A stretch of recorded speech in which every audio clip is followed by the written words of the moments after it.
shit I've done the thing. We're live now. Continue.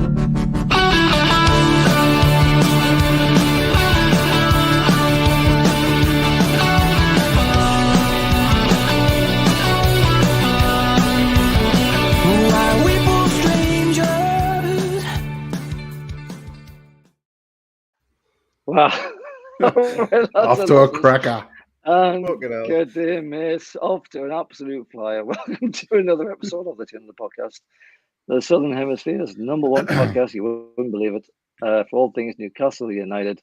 This is our latest Thursday Your Say show where we open up the floor to everyone in the chat to have a bit of a banter, ask some questions, get some answers from us. You can tell we don't know what the hell we're doing. I forgot to take everybody off the video feed, so we just standing like a bunch of muppets when I started recording. I do apologise about that.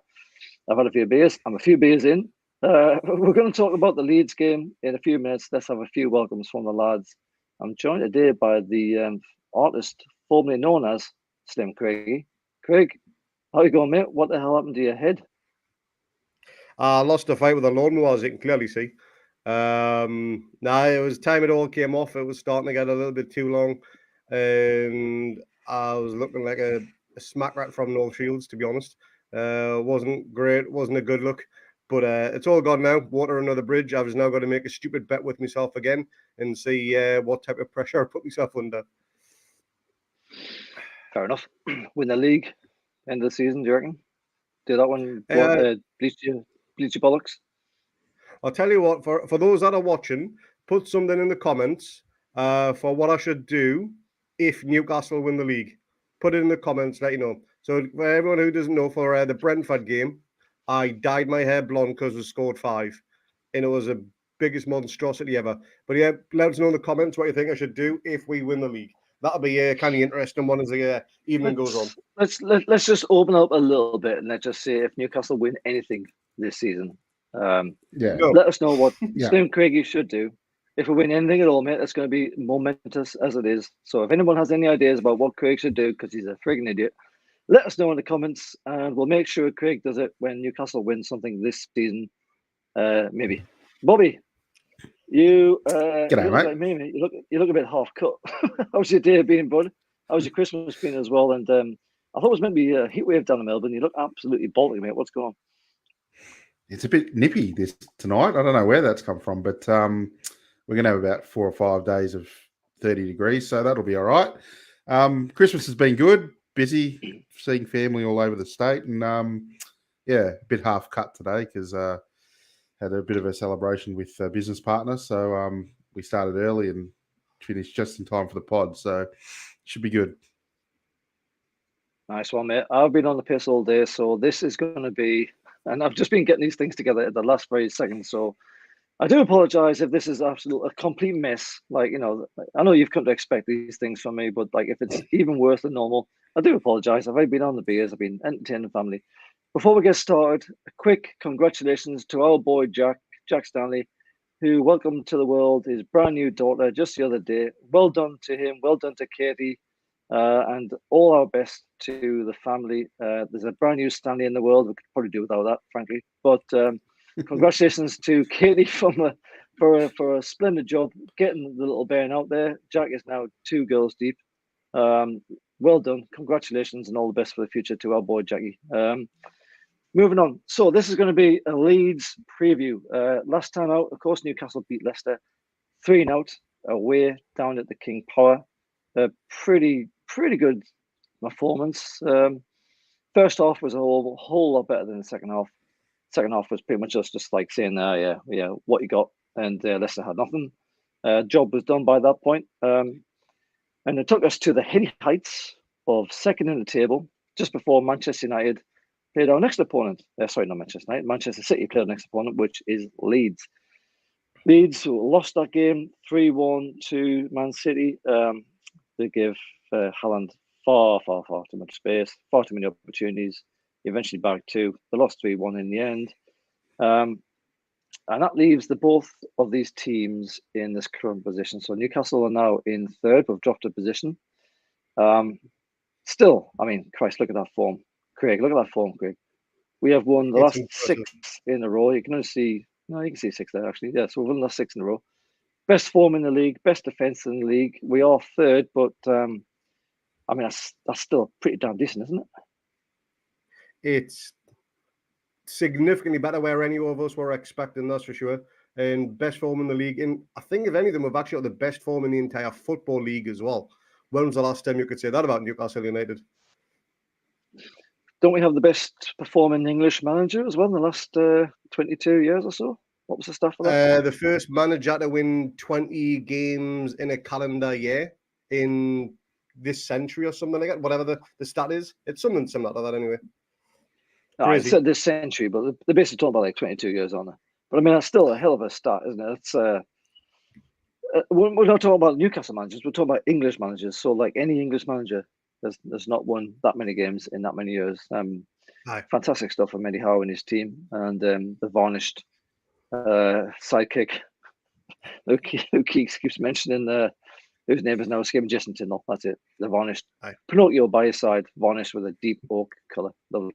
And Bobby, God, I'm talking crap already. I'm so drunk. Bobby, we've got Leeds next. They're down in 15th. Their form, Yep. they've lost 4 out of the 6 and they've won 2, no draws, but they're on 15 points. They are just 2 points above the relegation zone.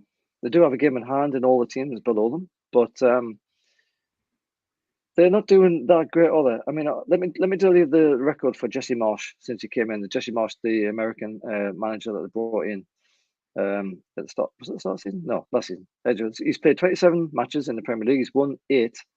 He's drawn 6 and he's lost 13. Now his team has scored 36 and they've conceded 48. So they are down there at the bottom of the league, probably on form when you look at those kind of stats. Defensively suspect, would you say, Bobby? Yeah, definitely. I think they're going to be they're about where you think they were. Like they came up with Beasler a bit, a bit of confidence, but they were in really bad form, and then they sacked him and got Jesse Marsh in. And I don't think they have been too great. He's brought in a lot of players from overseas, and I don't think they've gelled as well as they could have. So the one thing about the way he plays is they will attack us, which is what we want, I think. So this game, for me anyway, looks good for us. Yeah. What's this coming about? Stadium of Light in the backdrop, Craig. That can't be right, can it? Emily Elwin. No, that's a bit of the forfeit. Early bunts. Should we ban? Should we kick that one out? Kick that out. It's going to be the forfeit if we went out at the end of the season, thanks to you. To ever win anything. So, all right. So that's an easy one. So let's have a look at some of the teams that we think are going to happen for the next game. So we got Leeds at home this weekend. Now, Bobby, I think I asked you to pick this team. It is essentially the same team as last time with one particular change. It's Pope at the back. Then you got Byrne, Botman, Shaw, and Trips. Then you got Joe with Linton, that is, Joel Willock, Bruno, Longy, and Miggy. And then the change that I mentioned before, it's Wilson up top. Now, obviously, Wilson coming in for Wood is an obvious change. But Joe Linton, he was heavily bandaged, wasn't he, during this game? I think he must have picked up a knock. Did he pick up a knock during the game, Bobby, or did he pick it before the game? I know he went down after he was already strapped. Like he got kicked on it again. So, is there any news on how Joe is doing down the left wing there? Is he going to be all right for this game, do you think? Haven't heard anything, but you don't hear much out of Newcastle anymore. So it's all pretty secretive in the way they run it. But I think he should be fine. It was just a knock, and Joe's a big, tough boy. So hopefully we'll see him out there because he was bloody good against Leicester, wasn't he? I actually thought he was in for man of the match. I know Bruno pretty much runs the midfield, but Joe Linton scored one, obviously, and didn't he settle one as well? No, he got the penalty. You did, yeah.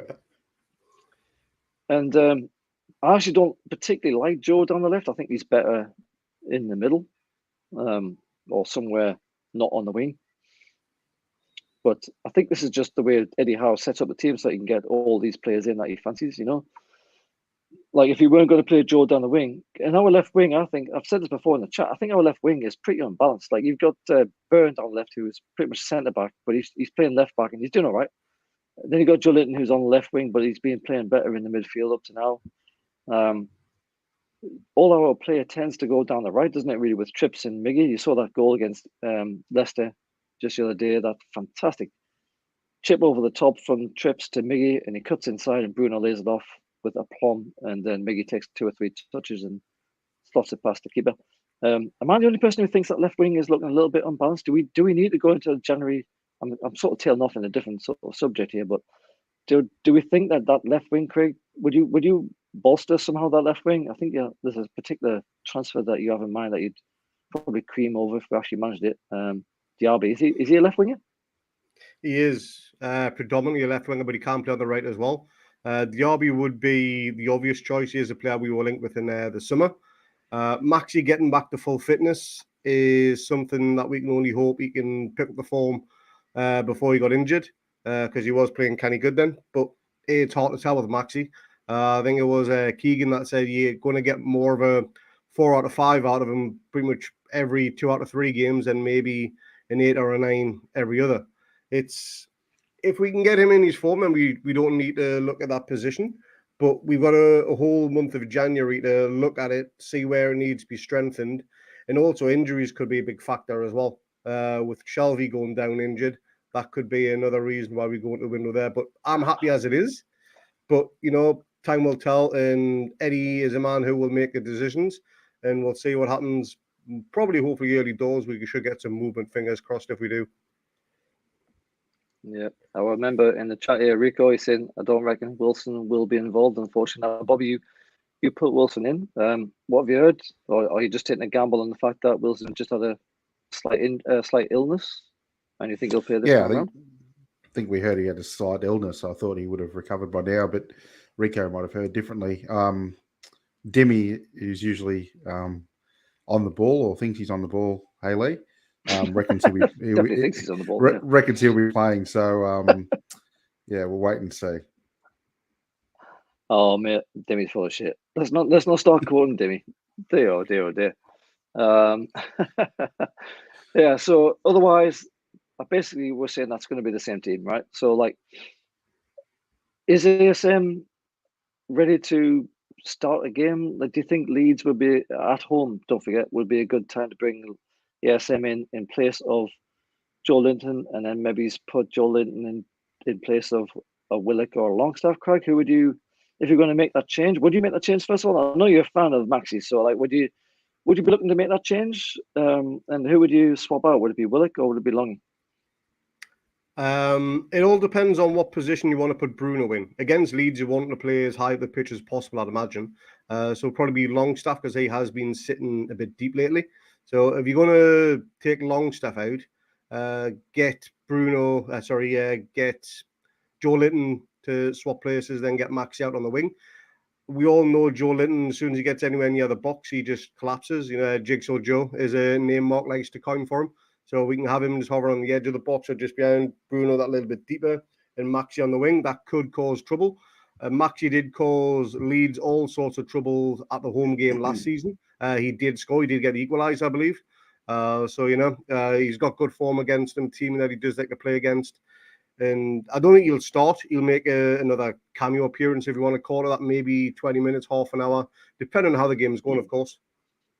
Yeah. Yeah. Bobby, what do you reckon about that? I know you picked this team pretty much. ASM, do you think he's ready to start the game? He was obviously the poster child for a long time. He's had a bit of an injury. Eddie Howe's not the kind of manager who just changes the team for the sake of bringing in a star name. So you've chosen Joe Linton. Are you at all tempted to bring in ASM and move Joe into the middle, perhaps? Yeah, my team selection was mainly due to Howe, who doesn't seem to do many changes when we're winning. He likes to keep the lineup settled.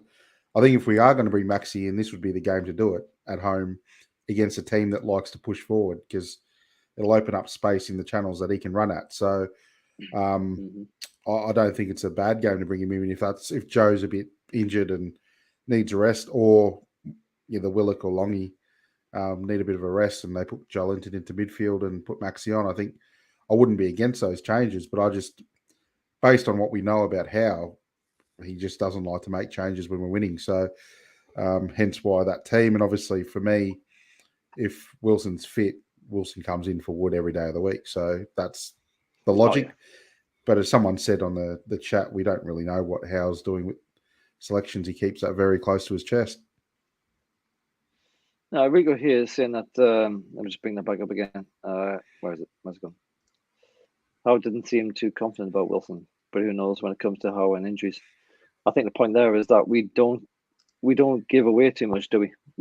And that's the way it should be, Craig. I mean, we shouldn't be bloody waffling about this and that, and we shouldn't be leaking information to the press about what our team formations are going to be like. I mean, we need to keep people guessing, right? I mean, we don't want to go into any kind of game. This sounds so stupid a question, but like, it's happened before in the past. We don't want any leaks to come from the club that gives the opposition an upper hand when it comes to the next game, where they hear news coming from an inside employee, whoever that may be. You never find out who it is, but whoever that may be, we don't want to hear that anymore, and we don't hear it anymore, do we? So we kind of, even us as fans, we're left guessing about what the status is of even star strikers like Wilson. I mean, Wilson is our number 9. He's our star striker, and none of us really know what the hell's going on, do we?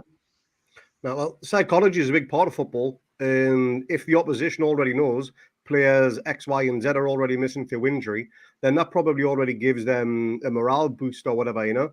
But if they've no idea what's happening, then they've got to literally wait for that team sheet to come out, just like we do, and then base their tactics around who they're going to be going up against literally an hour before the game. So I'm all for it. Keep everything wrapped up right up until the last hour, and then literally plan everything from there. Yeah, no, I agree. I mean, and let's just touch on this comment from All Myers here in the chat here. Can you trust Maxi to do the hard yards? Now, we know that Eddie Howe likes a team that puts in the effort, puts in the hard yards, backs each other up. I was reading a piece from Sean Longstaff.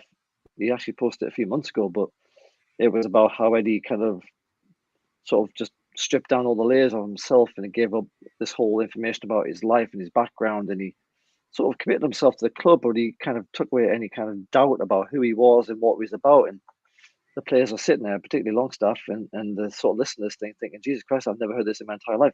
Like, so you need players who are going to run through walls, and Maxi was probably part of that team, to say that much.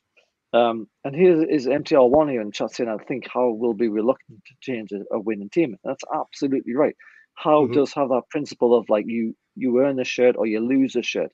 But we've seen before that he will bring players in, particularly Lascelles last season when he was back to fitness, he brought them straight in when we didn't think he would do. So it's not completely guaranteed that he will do that. ASM, of course, is a live wire. He brings a certain amount of je ne sais quoi, let's say, to the Newcastle team. Oppositions don't know what the hell he's going to do. That's part and parcel of the whole lineup of bringing ASM in. You want to keep the opposition guessing. Do we trust Bobby? I'll come to you because I think you've got a strong opinion on this. Do we trust ASM to put in the effort that Eddie Howe's Newcastle team, more particularly, demands? Do you think ASM has that in him? Did we see that when he came on as a sub against Leicester just the other day? There, did we see enough to think that this guy's buying into it? What do you reckon? The problem with Maxi is you'll get that 1 week. Like I think we refer back to his game against Manchester City at home, and he was utterly brilliant, and he made the best team in the land worry about his every move, and he tore him to shreds. But then he will have 3 weeks of not playing system football. And I've said it from the start when Howe got the job that Howe plays a system-based game, that every single player on the pitch has to do his thing. And I think we've seen Murphy preferred to Maxi in a lot of cases because Murphy will do the defensive work that Maxi simply won't. So can Maxi do it? Yes, he can, and he's shown that he can, but it's all too infrequent for, I think, Eddie to be wanting him in every single week or starting. So I think Eddie's the smartest manager we've had in a long time. So if he thinks he can exploit Leeds a certain way because Maxi brings a quality that Joe Linton doesn't or Murphy doesn't on that side, then you trust Howe to get that. But I mean, in terms of trusting, I think Maxi's fallen down the pecking order a little bit. That's a good comment from the kind of phrase there.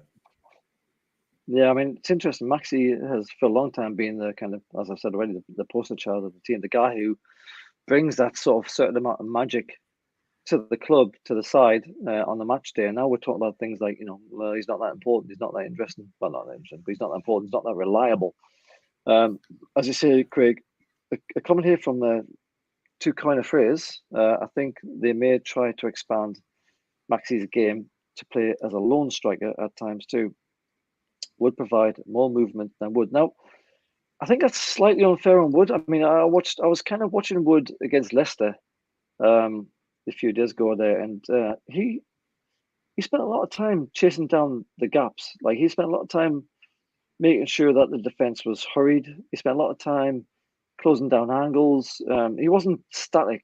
So I think it's slightly unfair to suggest that Wood is devoid of movement. Bobby, would you say that was fair? I mean, or would you think that, yes, he is fairly static most of the time, and ASM can be kind of molded into a more forward position, just like Joe Linton has been moved from a forward to a more midfield position?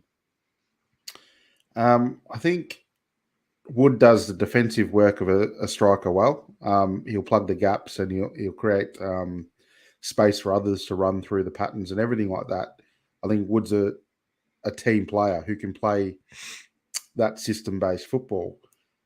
But in attack, Wood is a bit more immobile, and I think that's what that comment means. He's a bit slower, a bit, because he does the defensive stuff, to get to that right position up front might be, he might not get there in time, where Maxi might be able to do that. But then on the other end, you've got Maxi, who doesn't do the defensive work that Wood would do in that striker position and create the space for others. So, look, Maxi's an enigma, and I've said from the start he's a watch this space under Howe, because I just think he's going to be a round peg in the square hole soon enough. Or is it the other way around? Yeah. I don't know, whatever the saying goes. And I think we'll find better. I think if we can get a Diaby in January, I think that will signal the start of the end for Maxi anyway. Yeah, all right. Well, it's an interesting question here from JC. Yeah, I was going to bring that up there, Craig. Thanks for that. Anyone find out if it was Maxi taking the last post-win photo? Was he behind the camera, essentially, because he wasn't in the frame? But Serena was. It was Serena, of course. Serena, who podcast favorite. She's known as obviously the photographer. It's a fair. I never thought about this actually, but yeah, who the hell's taking that photograph? Is she on the timer? Is she so skilled that she can just line that up and do a timer shot and just dive in there for the first time? And never, Bobby, you know her better than anybody else. Was Maxi taking that photograph? Do you think? Maxi is probably playing Helios. I don't know. I have no idea. I haven't found out or whatever. Technology is pretty good these days with the timing and stuff. So they might have told her to take one to come in, but yeah, I'm not too sure, to be honest. I haven't looked at the photo too closely to see if I can spot Maxi or not. That's the only thing. Yeah, no, it's wonderful to see Serena involved. She's done a lot of hard work. Good on her. The problem with those photos, mate, is they come out about an hour after a win, and we're already like nearly time for bed. So you just wait for this photo. As soon as it flashes up on your Twitter, you're like, oh, there it is. Good night. I'm going to bed. So haven't really seen it. You haven't analysed it. No, you haven't analysed it. That's fair enough. I do love those photographs, though. It's great, isn't it? I mean, God, I think I've said this before, though, but I thought that in the last season, the Great Escape, and we were essentially comfortable. I thought that would be the end of those photographs. But Eddie Howe sees a lot of value, Craig, doesn't he, in those post-match team bonding photographs, and that's what it's about. I think it's about the making sure the boys are kind of in it together and celebrating as an entire team, not just the players, but you see all the backroom stuff. See, players who don't even get on the pitch, Darlow and so on. They're all there. They're all smiles. Everyone's having a great time. I don't want to put too much sort of importance on those photographs, but do you think it's, Craig? Do you think it's a significant cog in the wheel of Newcastle's improved performance. Like, I know it's a small thing at the end of the day, but like as a whole, as a kind of indicator of the whole team ethos and togetherness, like it's really out there, isn't it? It's really one of those things you love to see with this team right now. They all seem to be invested. Well, the best thing is the very first team photo like that wasn't even supposed to make its way out to the public. For those that haven't watched the interview that we've done with Serena, that one was supposed to be kept behind closed doors. The very first one, which, if I remember rightly, was the home win against Burnley, which was our first win of the season last season. And the fact that it made its way to the public, the fans just love the idea. And how many times do you see on comments after the win, team photo, please, team photo, please?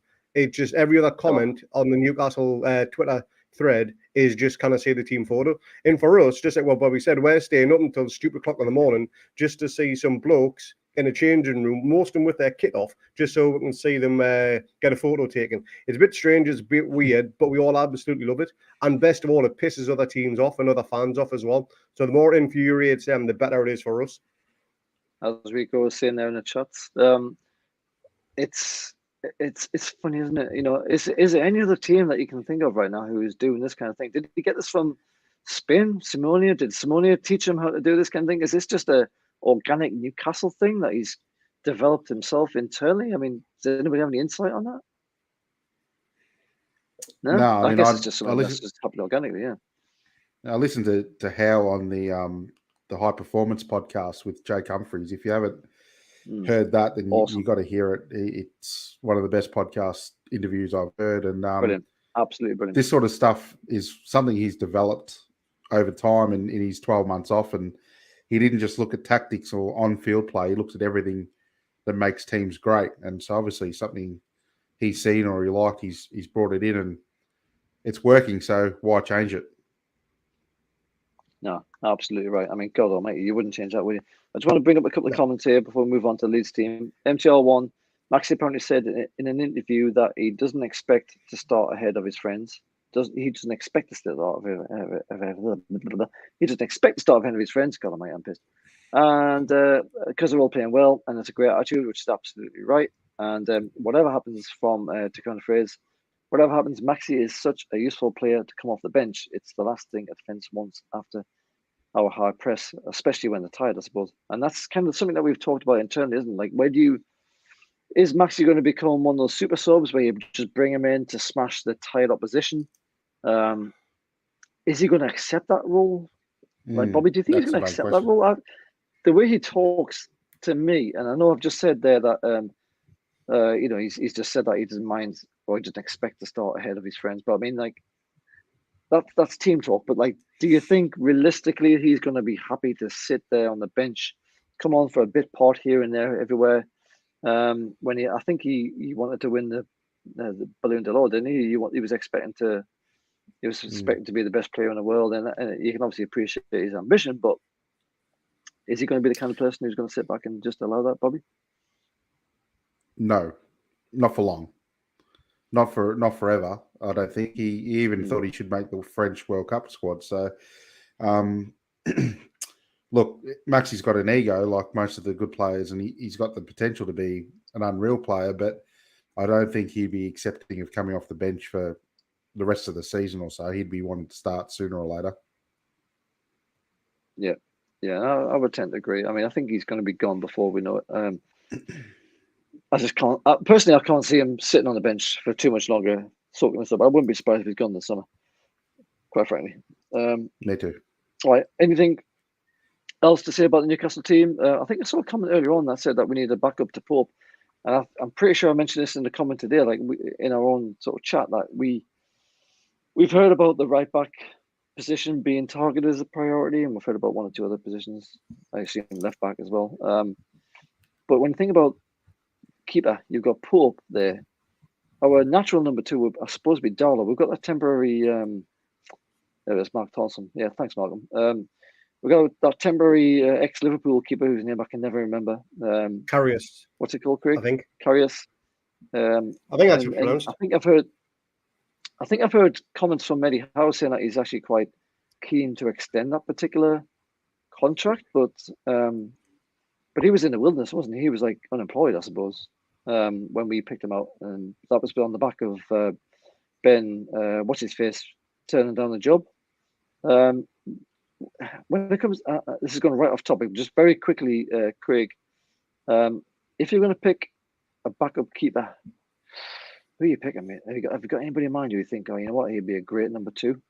Assuming Pope is number 1. That's the thing. The only person that's going to settle to be a number 2 right now is somebody who's already a number 2 or a youngster up and coming in his game. There's not one person that's going to give up a regular starting position to then want to sit on the bench unless they just care about a decent wage packet. That's it. So you've got to look at the likes of Dubravka. He didn't want to sit on the bench, so he went to Man United to sit on the bench. So it's a strange one. Goalkeepers, I mean, if you look at the likes of the keepers we've had in the past, Steve Harper couldn't get a game over Shea Given, left, right, and centre until Given got sent off in the game. And even then, when he came back, he was straight back on the bench type thing. Yeah. The career of a goalkeeper is a very short one because you get very little game time if you're not the best in the squad. You're not going to be subbed on with 10 minutes to go because that just doesn't happen with goalkeepers. So we will need to look at an already existing number 2 who would be happy with a still place on the bench or a young up-and-coming keeper. And we've actually got one who I think we signed from Scotland, I think it is. I can't remember his name, but Eddie Howe seems to be quite confident he could be one of the key youngsters that makes it through. But it's a strange situation to be in because we could take Dubravka back and just make him sit on the bench. We don't have to flog him. We don't have to loan him out again. He could be a whingy little prick for doing so. But he would be a good quality number 2. No, he wouldn't, because his mind's not in it anymore. He's already left, and that's why you wouldn't bring Dubravka's gone. You can't possibly have Dubravka back after the way he just sort of fucked off to Man United to sit on the bench. Bobby, you can't have him back anyway. But what about this coming from all Myers here? I never thought about this, but Melia is actually not a bad keeper. Would he be? I mentioned Melia a few months ago. Would it be willing? Yeah, but all right. But would it be willing? Your argument here was to be to pick another number 2, but Melia is number 1. Would he be happy to be a Premier League number 2, or would he rather be a Championship number 1, Bobby? And would you take him anyway? Oh, I take him. I think he's a good keeper, and I remember Craig mentioning him a while ago. But I mean, Leeds are in the Premier League at the moment, so whilst in January, I don't think he will leave to go to sit behind Pope. The signing I really liked in a keeper was Tottenham. I think they signed Fraser Forster in the summer as their backup keeper, and I think someone like that who was a number 1 at Southampton and then went, Benjamin Robson's comment, former number 1 keeper who was getting a little older. I think something like that, like Fraser Forster, that was a quality signing by Spurs to get a guy that could still be number 1 at Southampton to come be your backup. And I know they got European football and the like and everything like that, but we're heading there now. So I think if we can look a bit deeper and find someone like that, because at the moment I'm like you, Lee. I don't trust Darlow. Karius, haven't seen him play in years now, so who knows? So yeah, I think that number 2 keeper is something that we definitely need. That's for sure. I cannot trust Ken Darlow to do anything in goal. He's so bad, man. He's terrible. I know Jack's probably screaming that when he's listening the next day around, thinking like, "Oh no, he's not terrible. He is terrible, Jack. He's terrible. He is not a very good keeper at all. He's terrible." Pope never gets injured, says JC. Darlow is fine as a backup. No, he's not. Wouldn't choose many other teams' number 2s over him. Okay, maybe that Liverpool Irish penalty saving God. God, that was almost like complete nonsense. That statement. Pope never gets injured. Fair enough. Darlow is fine as a backup. No. Wouldn't choose many other teams' number 2s over him. No. I would literally take back the Quiff Master who just went off to Man United over Darlow, because even if his mind isn't in it, he's still a better keeper. Darlow is terrible. He's terrible. Terrible. I won't hear another word about it. All right, moving on. Look, we'll talk about Newcastle. Let's talk about our next opponent, who is Leeds United at St James's Park. Now, they've just got humped 3-1 at home, I think it was, against Man City, albeit it was Man City. And I've already said it right at the top of the podcast here. They're not defensively great. Just as a recap, they've had 27 games under Jesse Marsh. They've won 8. They've only won 8. They've drawn 6. They've lost 13. They've scored 36, and they've conceded 48. Bobby, I'll come back to you. What do you reckon about Jesse Marsh then? I mean, like, I was going to say he's one of those weird foreigners who kind of seems to have a genuine passion for the game, but I'm talking to you, who is a weird foreigner with a genuine passion for the game. So, like, do you have this kind of like, do you feel this guy? Like, what do you think about Jesse Marsh? Actually, from the little I've seen about him, I think he's pretty cool. But like, what do you think? Yeah, he was billed as that modern manager. The Red Bull, blueprint of getting these exciting youngsters and playing this attacking, expansive football. And Leeds obviously wanted to go down that path, and his signings that he's brought in are all of that caliber. So it hasn't worked. Premier League's a different kettle of fish to whatever he's experienced. So 26 games he's scored 36 goals, which is not bad in 26 games, but conceding 48, that's the one where they're going to be gettable because they play so expansive and so attacking that it'll leave the gaps for us to exploit. So I'm pretty confident in this win at home, to be honest.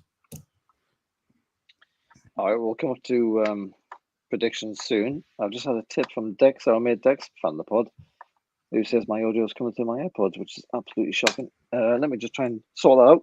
Craig, they've conceded 48. They've only scored 36. I don't know how much of an expert you are on Leeds. I did hope to have my mate from Busy Brew, Dom, on here, but unfortunately we're double booked. So we can always say that we can already say that the defense is a little bit shaky just by those stats. But let's just talk about the attack. I mean, there's no in this lineup that we've got here. We've got Melier at the back. We've got Struik, and then we've got Cooper, Koch, Christensen, Forshaw, Rocker, and Greenwood. Then you've got Notto, Aronson, and Rodrigo. I'm sure all those names were completely wrong. Where's the attacking threat from that? Because actually, when I was watching the Manchester City game, they seem to lose the game in midfield. I mean, it is Man City, like I've said a few times now, but are they suspect in midfield? Do we have to worry about their attack at all? There's no Bamford. I mean, Bamford's pretty much hot and cold anyway, but and is he injured now, Craig? But who do you see as the danger man in this particular team if we're going to get worried about our imperious defensive record at Newcastle? Well, there's one player who I was very surprised didn't start in that again. I don't know if he's carrying knock or anything yet, but it's old Newcastle target, Jack Harrison. He was a good threat for them last season. Good few assists, scored a few goals, but I don't even think he managed to get off the bench against Man City. So I don't know what's happening there. Whether that's just a bit of squad rotation with a heavy set of fixtures coming through, it'd be interesting to know what's going to go there. Rodrigo, he's a good threat as well. Don't know much about their strikers, but I do know their defense contributes to a decent amount of goals as well. Cooper and Struik, I think that's how it's pronounced. They get the odd goal every now and again. And Struik did score against Man City in the early hours of this morning as well.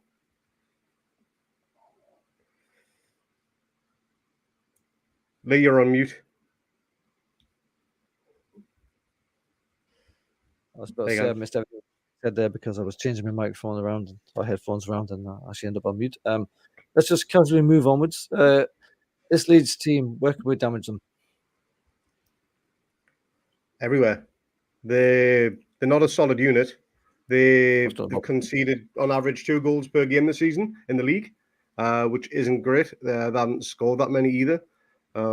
Defensively, they do look a little bit frail, but I don't think they'll have too much to pressure us. Whether they'll do a Bournemouth and sit back and just play for the point, that could be another matter.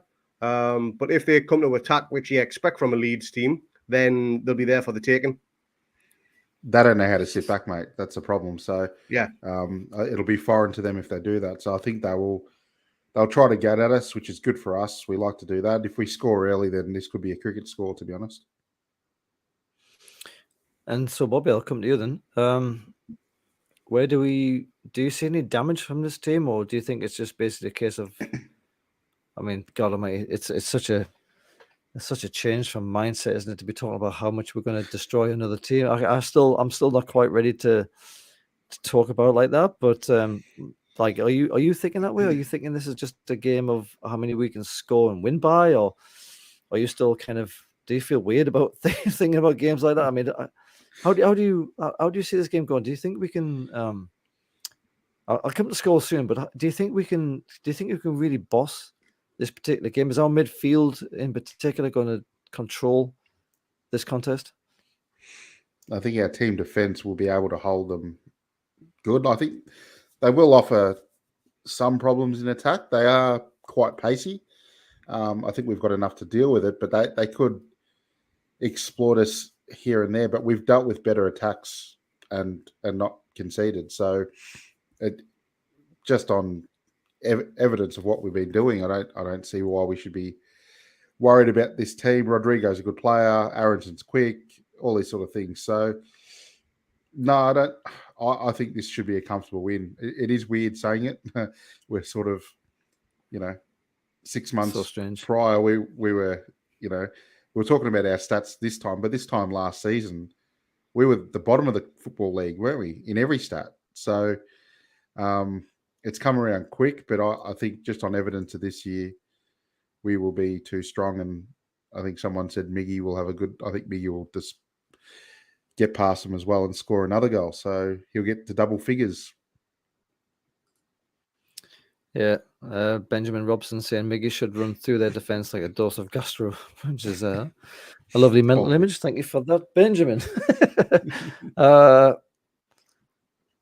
Yeah, look. So JC is saying that Greenwood is a Markham. Can't let him score, which is absolutely correct. Yeah, assuming that he is a Markham. I have no idea if he is or not. Cannot have any Markhams doing anything against Newcastle. That is fair enough. Rocker, according to JC, is decent if given time and space. Hopefully, Joey is in beast mode. I assume he means Joe Linton rather than Joe Willock.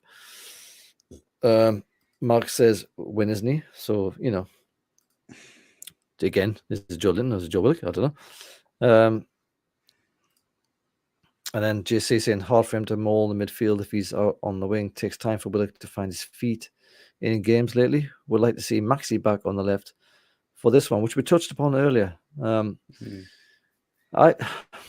It's very hard, isn't it, to pick a team to take players out of this team right now, especially after the World Cup break as well. Like, there's only been, you could almost argue that there's only been one game, like of the new season, but it's a half season obviously, but it's only been one game. It'd be very hard to take out Joe Willock, who is always seems to be almost the first person who gets subbed. It's like, Joe off. It's always the same thing, isn't it? It's always Joe Willock getting the slap. But it would seem pretty hard to I don't know. It just feels really difficult to Eddie Howe will have a difficult choice to take him off in place of someone like Maxi, who has consistently done not a lot in the last few months, really. Would you keep Willock in this team and Longy, I suppose, as well, or would you? I think we've touched on this already, but would you bring in Maxi? You're on mute, mate. You're on mute, mate. There's one thing that Eddie Howe did say is that for those that were involved in the World Cup, you may give them a little bit of a break, whether it be a place on the bench to start and then to come on without half an hour to play, or whether they just rested altogether. Maybe this could be a game where Bruno is benched or subbed. Joe Linton goes in the middle and Maxi out onto the left. It'd be one of those games where if he's going to do something like that, you think this could be the game for that to happen. I know Bruno didn't get much game time in the World Cup, so he's not exactly going to be knackered. His legs aren't going to be feeling like lead weights or anything. But if that is something Eddie has got planned, and you want to have him absolutely fresh for the Arsenal game, which is coming shortly after this one, then maybe that could be something he would do. Oh, mate, fan of the pod, Dimmy. He's saying it's a good problem to have. It absolutely is, of course. It's not our problem to have either. Eddie doesn't really change a winning team. He doesn't. He has done it before, though, Dimmy. Your mate Lascelles was brought straight back in when he was fit last season, and that might be just a necessity type of thing, but I don't think he really deserved it at the time. I think my memory is that I didn't expect him to do that. I thought the guy who was replacing, I forget who it was now, was doing well, and he just brought him straight back in. So it can happen. Can happen. You never know. Take no one lightly is Eddie's mantra. Take no one lightly is Eddie's mantra. No, it's not. It's intensity is our identity. Come on, Dimmy, man. Get your shit together. All right. Anyway, look, lads. Drawn to a close here. So let's talk about the result then. Craig, I'll go with you first, mate. What do you reckon the result will be? I'm going to go 4-0. 4-0? 4-0, I am. I just think last game 4-0. of the year, St. James is going to be bouncing. War Flags have got a big display planned as per usual. It's going to be a full 360 display around the stadium. The place will be absolutely heaving. Everyone's probably going to be on the high a few hours beforehand, being New Year's Eve, whatever. We'll be watching this game live from 2023, as we will be doing the live watch along. Both me and Lee doing that one. That's right. So, That's yeah, right. we'll see you from 2023. But yeah, everyone's going to be a little bit pissed. The crowd's going to be a bit raucous. It's going to be fantastic. Everyone's going to be up for it. 4-0 for me. 4-0. I sound surprised, but we've had a number of 3 or 4-0s, haven't we, this season? We've actually really humped a few teams this season that would like. It takes a lot of work to get used to. It really it's a hard work to get used to this kind of mindset that I'm just not used to over the years. Yes, but as Craig says, Craig and I will be doing the live watch along of the Newcastle Leeds game. It's going to be New Year's Day for us. Early hours of New Year's Day. I think it's a 1 o'clock kickoff in the morning. Craig, is that right? That is right, That's how much of a life we do not have. We're going to be sitting here doing a live watch along for you lot because we are so boring in our own lives. You're welcome. So good luck. Hopefully we'll win that one. Bobby, what's your prediction for this game? Dimmy was in. Actually, before you said that, Dimmy, you're in the chat. Why don't you give me your prediction, because you're always right apparently. Dex 7-1, give over. Dimmy's always right. Dimmy, the clairvoyant in our group, who will not have anything said against them. Give us your prediction, Dimmy. Everyone else in chat, give us your predictions. We'll read them out just before we finish off. Bobby, what do you reckon? One prediction is I'll be pissed when the game's on, so I don't know. I won't be on the watch along. That's for sure. That's a take that one to the bank. Yeah. I had 4-1. I had 4-1 before Craig said 4-0. I think Leeds might get in and score one, but I think we'll put 4 past them. So 4-1 for me. Oh, this is insane, isn't it? It's absolutely insane. I'm going to go for a 2-0 to Newcastle. I actually thought that Leicester would beat us 3-1, so what the fuck do I know? But I'll go for Newcastle 2-0 against Leeds. They did score against City, to be fair to them, so they do have a danger up top, but I think if we can destroy them like we did Leicester early doors, then we should be able to put them to bed. Dimmy's gone for 3-0. MTR1's gone for a comfortable 4-0. The one score past us. Well, we'll see the score against City. Dexter's going to dye his hair if we score 7 Which hair, though? against Leeds. He doesn't have any hair, so this is already a terrible bet. Down below, I don't want to see those pictures. I do not want to see those pictures. Craig, do we have any questions, mate? We do. We've got a few. Let me just bring them up. So let's rattle through starting them. with the main man, which is Dex, who is in the comments right now. So back in, what was it, July, August time, the transfer news regarding James Maddison was pretty much the main centre point of everything going around football at the time. And in the World Cup, he done an interview suggesting that the interest was genuine. And this question from Dex here, regarding Maddison, though, I do question his attitude. The dive last year and the engagement on Twitter with NUFC tweets have me a bit concerned. What do the lads think?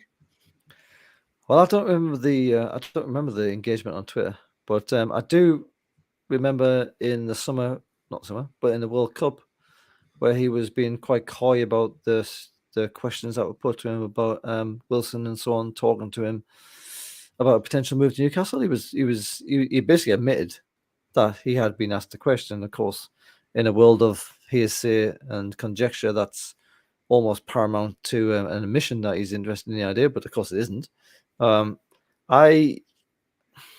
know Jack is very dubious about his character, but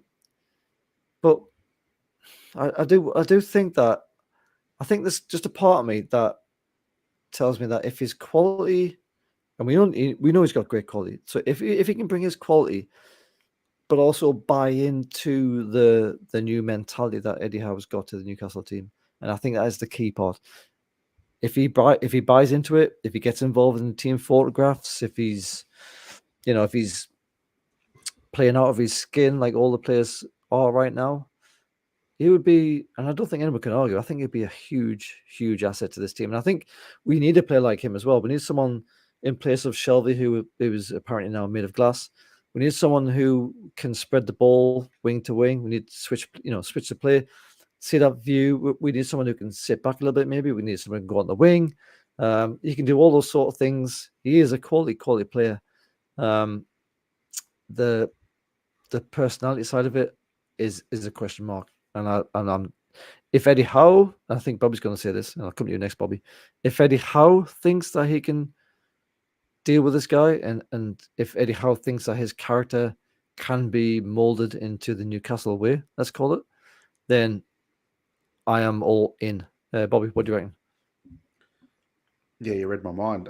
But I would say we'll go one step further and say if Dan Ashworth thinks he's a good signing, then he will be, because Dan does a lot of background work on all of these guys, and I don't think it'll be an issue. He's an England international. He seems to be very popular with the squad, even though he didn't play a minute. So I think he will conform to being a top level player, and I think if he does come in, we would have done our research and it'll be fine. So he is a top quality player and one that we could use for certain, but there's a lot of them around, so I trust the club in what they're going to do, which is also weird to say.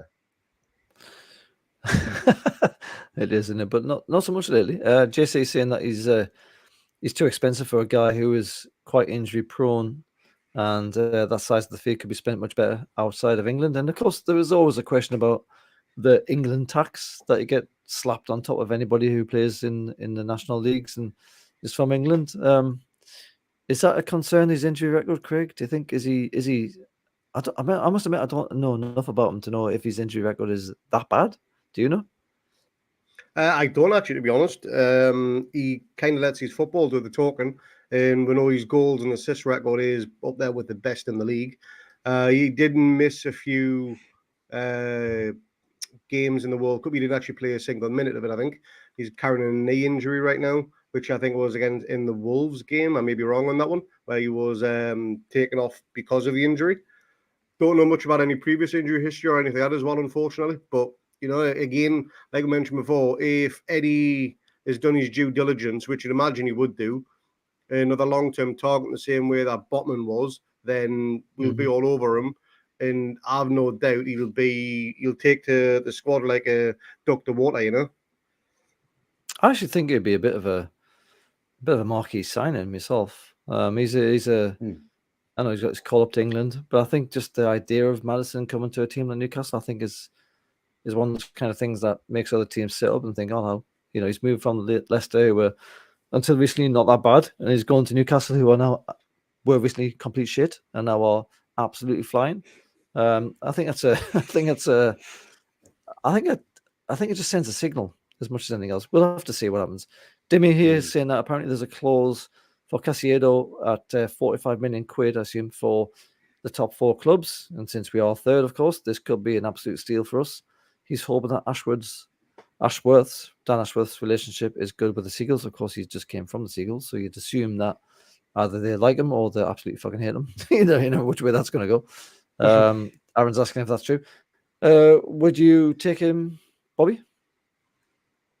Oh shit! Yeah, 40 million. Yeah, 40 million. Absolutely, he would be dynamite with Bruno in the midfield, and for 45 million, that's a steal. I mean, they bought him for not much, but he's proven to be one of the better midfielders, and Brighton are in good form mainly because of this guy in the midfield. So absolutely, if that's true, and we know Dimmy doesn't get much things wrong, if that's What? true, then Bullshit. we will absolutely should be going for that type of player. I think the Shelby injury has brought in that possibility anyway. So I was going to ask you the question next. JC is saying here, if he does come in our current setup, who does he replace? Is he going to replace Shelby then, do you think, as the defensive mid? Yeah, pretty much. And you'll probably start with Bruno a bit more advanced, I'd say, which works for me. I think allows a bit more creativity from Bruno. And yeah, we'll find a way. We're very flexible, in the way we set up. And even Joe on the left, there's one thing, he does come in board centrally a little bit more than others when he plays on the left as well. So I'm sure if he is targeted, or anyone that's targeted to be there, we'll find a way. Fair enough. Any more questions, Craigie boy? There is, however, I just want to touch on this comment here from Aaron. Apparently, Dominic, I'm not even going to attempt to pronounce that surname, from Leedsburg would be. What was that? Was that Bobby? Zlobaskia. Lee, you give it a crack and I'll give it a go. Oh, Dom. For those that don't know, Lee is world famous for his pronunciation of players' names. I'm not far behind, to be honest. Dominic, better signing than Madison at half the price. Now, the one thing I just want to add, if you want to sign anybody in the January transfer window, you'd hopefully want them to have some type of top league experience, so they can get to grips with the league as quickly as possible. Whereas if you sign in the summer transfer window, they've at least got a good few training sessions, a few friendlies, that type of thing to get in under the belt.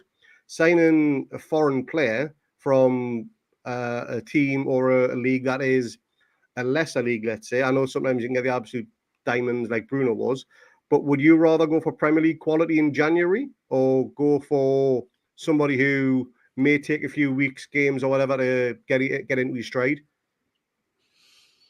Who, me or Bobby? Both. Go, Bobby. This January is a lot different from the last January, where we needed players in straight away. I think where we're at now, we need quality, not quantity. So I'd rather one or two really good signings than a whole host of these types that they might make it, they might not. In saying that, I think we will go the youth option as well, to build up the depth of the squad if we can get that in January. But I don't expect any of those ones like that Peroni from Argentina, or the Brazilian lad that we're looking at, to be starters or expecting to be starters for the rest of this year. But in terms of that, yeah, I'd rather a Madison, because a known quantity in January to help us push towards the top four is what's preferred for me anyway. Yeah, I would tend to agree. I think we need to. Last season it was about survival. This season it's about moving on, and I think we need someone who's going to come in here and make a huge difference to the team. There are, like I've said before, I think our left wing is unbalanced. It would be wise to shore that up, because teams are just going to be expecting us to come down the right, and because we basically do just come down the right. And we're quite effective at it, don't get me wrong, but it doesn't take a genius to work out which way our player's going to go. So I think we do need to have a little bit more balance on the other side of the pitch. I would bring in players that are going to push us on, even at this stage, to, if not Champions League, which is ridiculous, if not Champions League, to keep us in a European spot by the end of the season. I mean, what an unbelievable improvement in form that will be. I know we're all sitting here in second and third and talking about titles and stuff, and well, not necessarily talking about it so much, but it's in our minds. Let's not lie about it. We're looking at it thinking, bloody hell, second place. It's not that far behind the Arsenal. We're going to play them next, or the game after the Leeds. I think we have to be more realistic than that. I think we need to be looking at this as a run in. It's going to be a long half season. It'll be interesting to see how we do.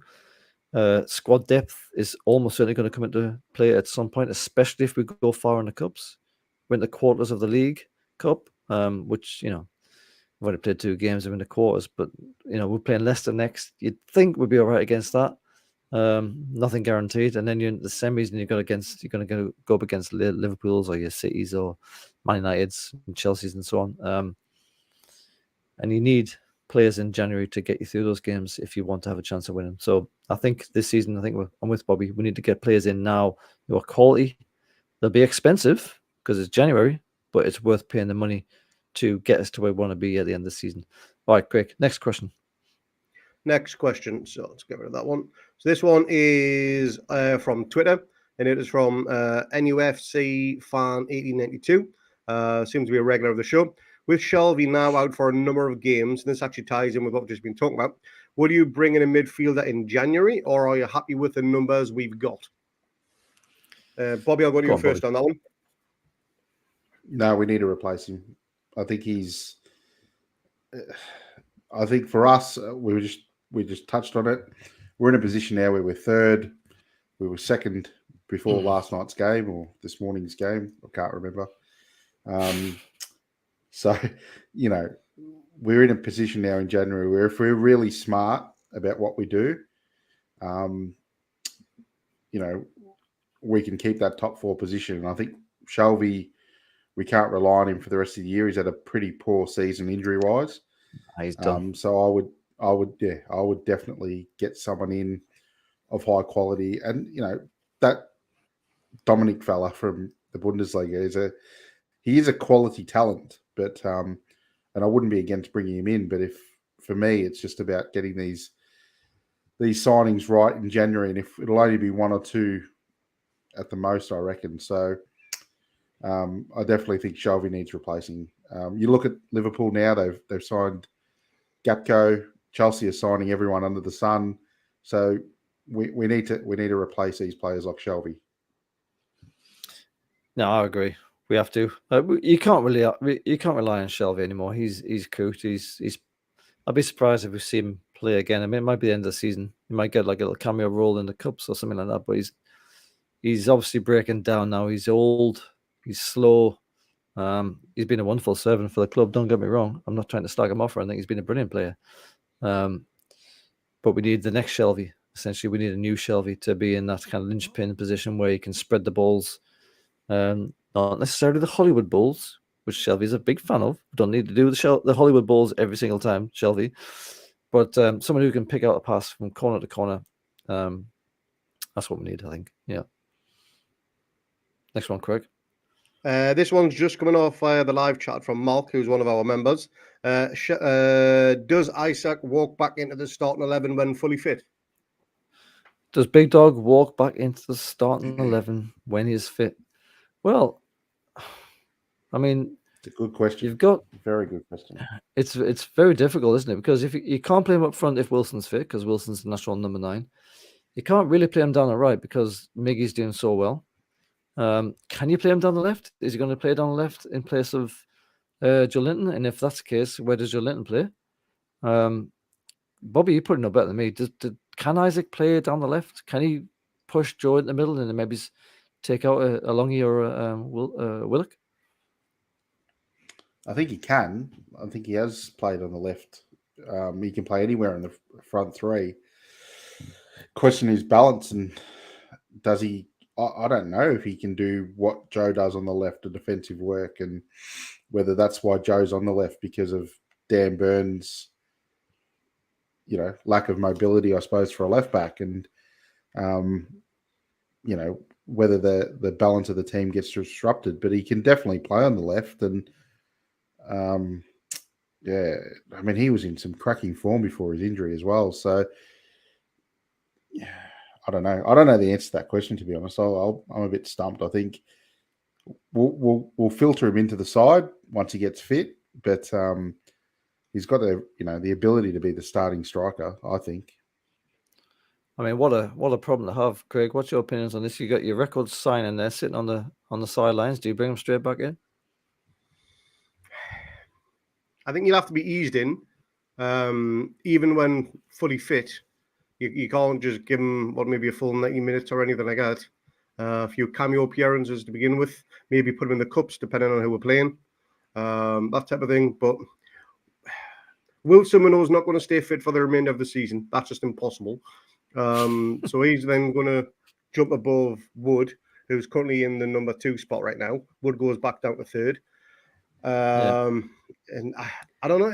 It's a very good problem to have, but it's one that we don't know the answer to. Because I would much rather have him play him up front than I would out wide. Because I think his natural finishing ability is actually better than Wilson's in the short time he's been at the club and the time we've seen him on the pitch. That finish at Liverpool, I don't think Wilson scores that goal. I think Wilson misses that, to be honest. Which but yeah, one? it's the one that was ruled out, or the one that actually stood? Both, to be honest. I think those are just goals that Wilson isn't going to bury. But it's a good problem to have. One that Eddie probably will know the answer to already. He's not going to share that answer, obviously, keeping things close to his chest. But would I? No, I wouldn't have him on the wing. I'd definitely have him up front, but only if he can outperform Wilson in terms of scoring goals or if Wilson gets injured. I think the only way you can get them in this team if he's on the wing, honestly, like as long as Wilson's fit, obviously. Like I think would you put Miggy? Could he push Miggy to the left where he's naturally left-footed anyway? He hasn't got the right foot in the first place. Could you push him to the left? You're obviously risking breaking up that kind of Trippier partnership understanding that he's got going on there. But then Isaac is a clever player by himself, so that could be a new partnership you could potentially form. It's a big risk to try and to break that up, isn't it? Just to kind of shoehorn Isaac in, Bobby. Like, I mean, but he is your record signing though. He's obviously the guy who can score your goals. Like, you know, I mean, at what point do you bring him in? For a reason, hasn't he? Do you just wait for an injury, or do you bring him in when it makes the sense to bring him in when you want the extra goals? I mean, it is a nice problem to have, but it's a canny problem, isn't it? Oh, for sure. But he's been brought in for a reason. Now, we all know Wilson's injury record, and I think the club expected, that to continue. I think Wilson's 30, 31 now, isn't he, Craigie? Something like that. Yeah. So I mean, they're not going to get his injury record's not going to improve.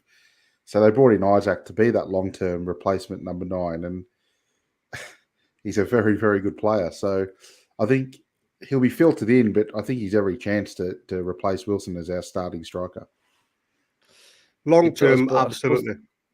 I suppose the question is, in the short term, how do you bring him into the club, though? I mean, it's a real quandary, isn't it? Like it's one that you got to kind of, you're almost hoping that someone gets injured so you can have the excuse to bring him in because he's such a potentially brilliant player, But then again, you've also got to ease him in easily because he's had just this massive injury, and you don't want to chuck him straight in Bruce style and then screw him over even longer. Anyway, who knows? The answer to that question is don't know. Craig, what's the next? Hopefully Eddie does it. Next question we have. This is from Twitter again, from Lisa Huntington, and this question is: if you could have any NUFC player in history in our starting 11 right now, who would it be and why? Lee, I'll go to you first on this one. Cheer up. Shearer goals. If I had 2 chances, I'd say Shearer and then Beasley. Beasley because he's absolute god, and then Shearer because he scores goals. Bobby? That's an easy question. It's Shearer. Yep. I don't think twice about it. He comes in. Peak Shearer, 100%. Would Shearer work with the current setup we've got, though? Of course he would. Oh, yeah. Up front, absolutely. Imagine his layoffs to Miggy and to Maxi. Oh, mate. Absolutely. He'd be perfect to play that up front. On the end of a Trippier cross set piece. He'd bury it. Bury it. To be honest, I'm getting twitchy with talking about that now. But my answer to that one, and this is based on what we've said about the left-hand side being weak, Lauren Robert. Nah. I think him with his pace, and I think he could be a very good presser of the ball. He's not going to be defensively minded. We just know that. But I think Robert coming in would whipping those balls in for Callum Wilson to get his head on would just be phenomenal. Shearer is the obvious one. Beardsley, obviously, even Gaza in his prime. But I think somebody based on the current set of the squad where it's potentially weakest is on that left, and Lauren Robert potentially fills that void effectively.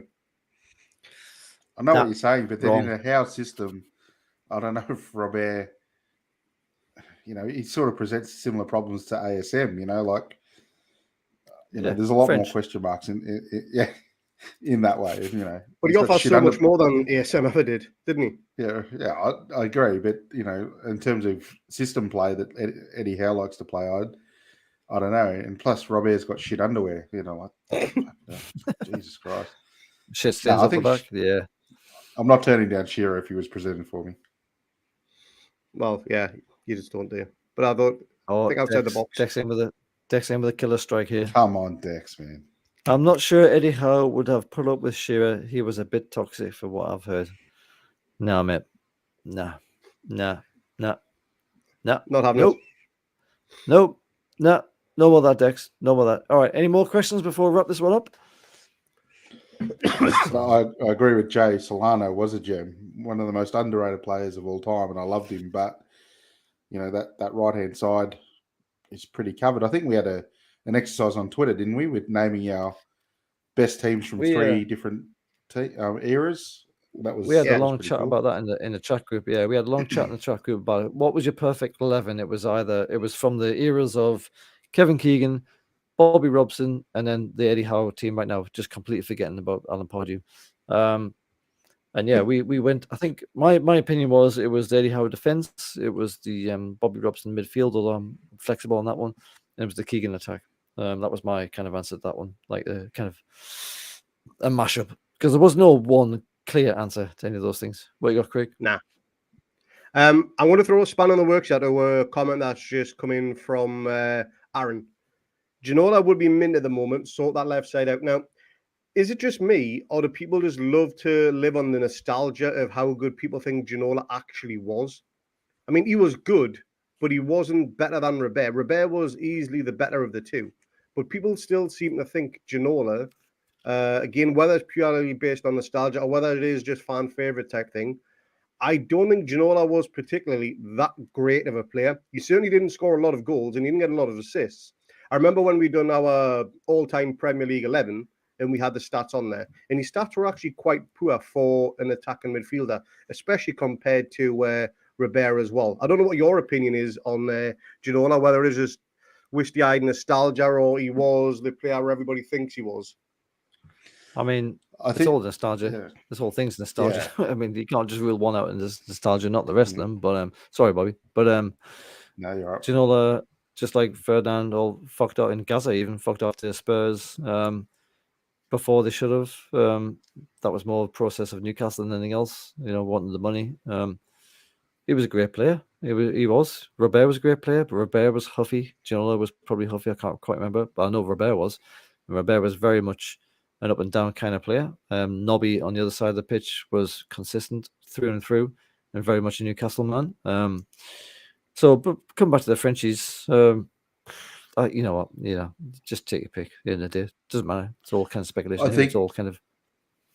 I think that whole Keegan era is nostalgic, and they're always going to be painted on a bit better than they were. That's because that was the dream era, wasn't it? That was when we were rebuilt as a club, and that was when all these players came from everywhere to rebuild us from League One to almost winning the title. So there's always going to be that nostalgia with those players. Like Philippe Albert was he.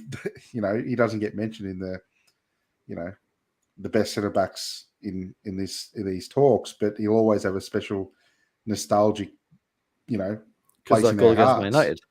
Yeah, because I go against Man United. He wasn't that good a defender. He was tall as definitely shit. not.